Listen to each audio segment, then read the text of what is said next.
Bennuers, we agree. A lot of killings have been happening in this state. And then our leaders, let me say, the number one citizen of the state has remained close-mouthed. Mr. President has not spoken about the killings in Benue State.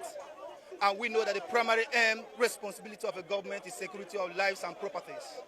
And this primary aim, if not achieved, any other aim is secondary aim. And when the primary aim of somebody is being defeated, that means the person is a failure. At this point in time, the Benue youth will have come out in our masses to say this administration has failed us. Our people cannot go back to their farms. Our people cannot go back to their ancestral homes. And these farms are the places where they farm, they labor to feed us, to train us in schools. And we are here today because our people cannot go back to labor for our younger ones. So where are we running to? We'll be running from our ancestral home to Makodi. Coming to Makodi, people have been running again from Agan to Yellowwater to this place. And the Makodi itself is not safe. The other day it was not back here. Where are we running to? We continue running from these headers. And our leaders, our governor has remained close-mouthed.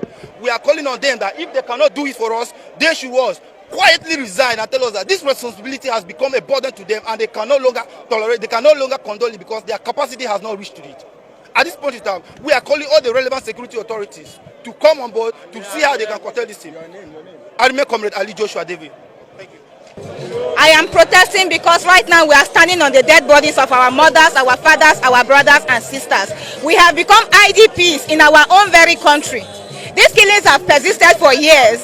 A lot of talks have gone on. Only last year, 500,182 people were displaced.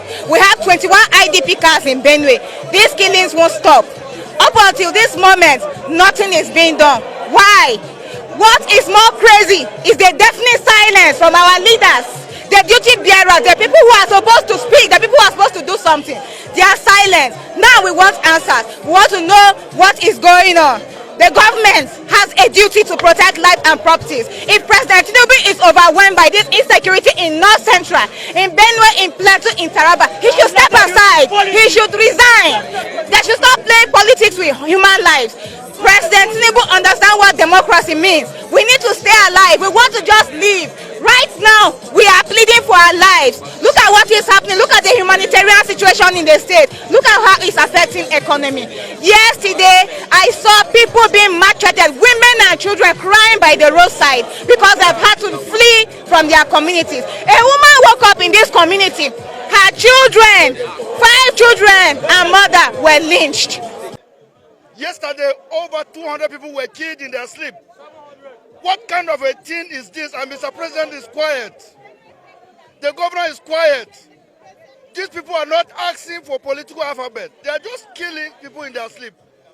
We are farmers. We are an agrarian state. What are we going to do with the people that are just roaming the streets? Please, we are calling on Mr. President to speak to us. No condolence message, nothing. Is Remu Tinubu a mother at all? She should talk to us. What is happening? He cannot depend on people that are trying to be politically correct. He reads the news, he sees the news, he watch Arise, he watch channels. Please, we are sending a strong message. We are going to stay here till Mr. President will speak to us. That is what we are going to say. Am I speaking the minds of Benue people? That is what we are doing here. Everybody come on.